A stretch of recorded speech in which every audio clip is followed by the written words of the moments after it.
Alrighty, ladies and gentlemen, we're on 9.2 day 2 of arithmetic series. We're going to be finding the partial sums of arithmetic sequences and solve word problems. I know you're excited to hear that.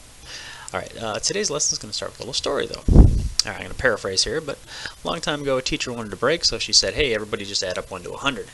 And unfortunately, little Freddy Gauss, he figured it out in a big hurry. The question is, how could some little kid do this? And well, here it is. Okay, little Freddy looked at this list of numbers and said, man, that's going to take a long time. I bet there's a better way. And so what he did, he said, hey, you know what if I stack the back half of the list under the front half of the list? So that gives me a 100 right there, plus a 99 right there, plus a 98, just kind of doing these things backwards. Alright, and then I'd go on forever, well, not forever, but for a little while. Alright, again, these guys are basically gone now because they've been stacked underneath. Alright, and hopefully not too big of a surprise, but we'd eventually get to 50 here, and then we'd end up with a 51 underneath it.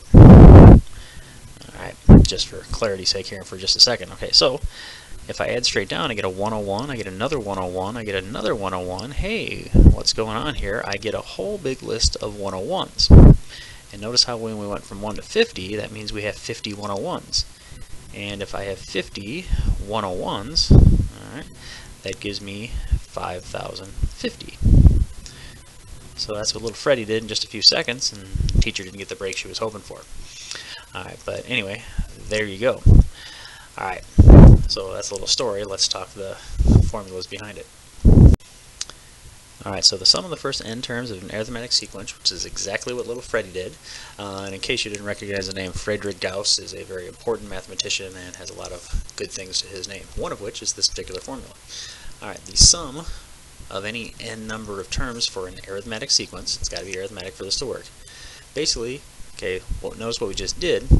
The first thing we did is we added the 1 and the 100. So what we did is we took the first term plus the last term, so a sub n for the nth term of our list.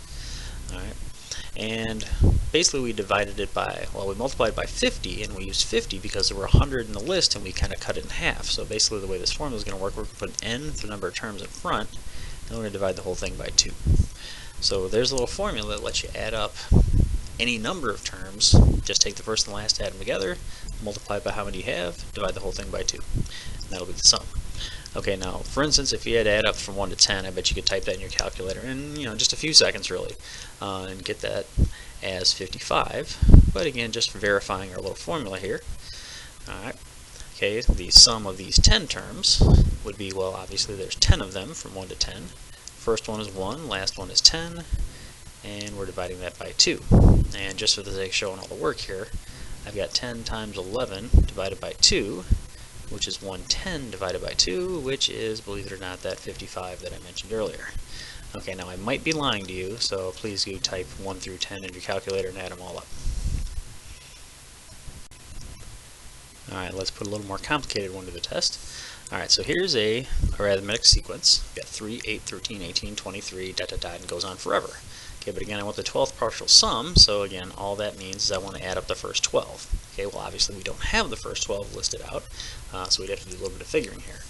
Okay, so now just recapping our formula for a second, the sum of the n terms is the n first plus last, all divided by 2.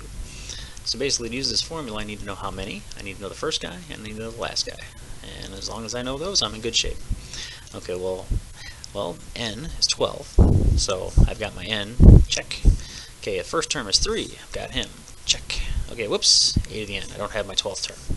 But fortunately, I can figure out a sub 12 using our formula. Okay, I know the first guy, which is 3. Okay, for the sum for the nth term, in case that wasn't obvious. Alright, I want the 12th, so I have to take 12 minus 1. Again, you might have just written 11 right there. And then I need to multiply that by our d. Well, pretty obviously, I hope, 3 to 8, 8 to 13, etc., we're just going up by 5 each time. So my common difference is 5. Alright, so crunching a few numbers here, I get 3 plus, well, I gotta cheat and say 11 plus, times 5 is going to be 55. And so my 12th is 58. So check, got it. Alright, so now to figure the answer to the particular question we're being asked, the sum of those 12th terms is going to be the number of terms, 12. And then the first guy, which is 3, plus the last guy is the 58 we just figured out. and then put that all over 2. A few calculator button pushes later, and I should come up with 366. And there you go, that's the formula at work. Alrighty, let's throw a little sigma notation at you here. Okay, so the sum of the 1 to 30, so this is going to be 30 terms of the expression 5n.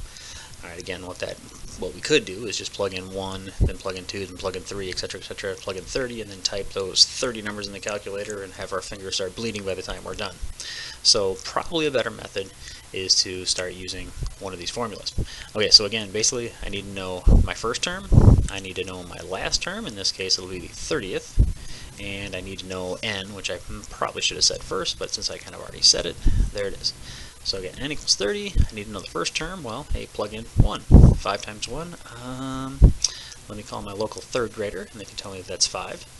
And then, let's see, well, a sub 30. Well, hopefully not too much of a shock, but if I plug a 30 in here, 5 times 30 is 150. Alrighty, so basically, again, I have everything I need for the formula.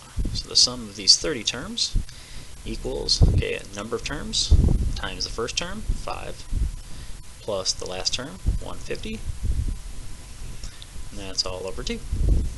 Okay, and again, a few calculator button pushes later, I'm looking at 2,325. Alright, if you were clever, or if you felt like it, you could have factored the 5 out, because that's one of those properties, and just did the sum of 1 through 30, and then multiplied that result by 5, and it would get you the same result. Just an option for you to use.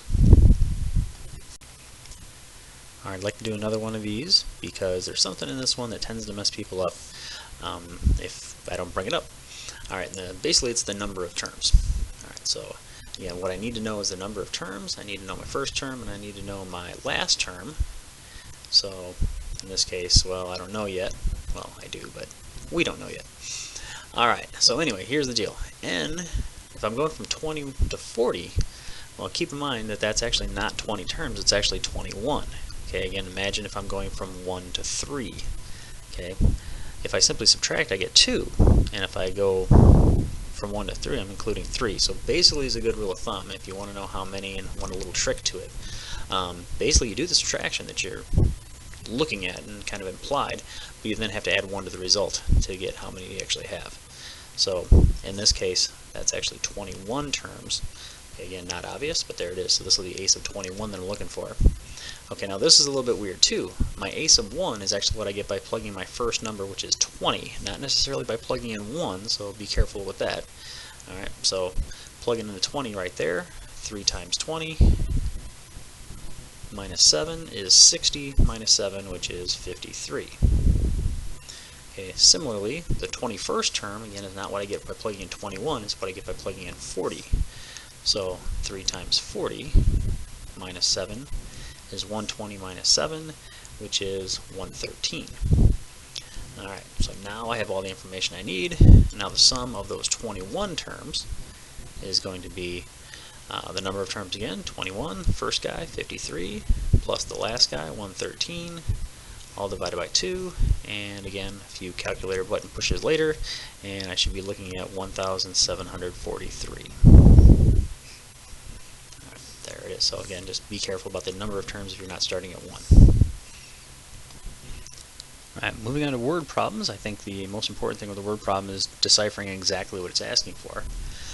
So basically here, if I'm determining the seating capacity of an auditorium, etc., etc., I'm not going to insult you by reading it to you because I know you can read, but the capacity is the total number of seats. Alright. So basically what I want to do here is find the sum of all the different rows. Alright, so if I ever get the same one and just simply said, hey, what's the number of seats in the last row, well, it's less work. Or, at least in my opinion, it is.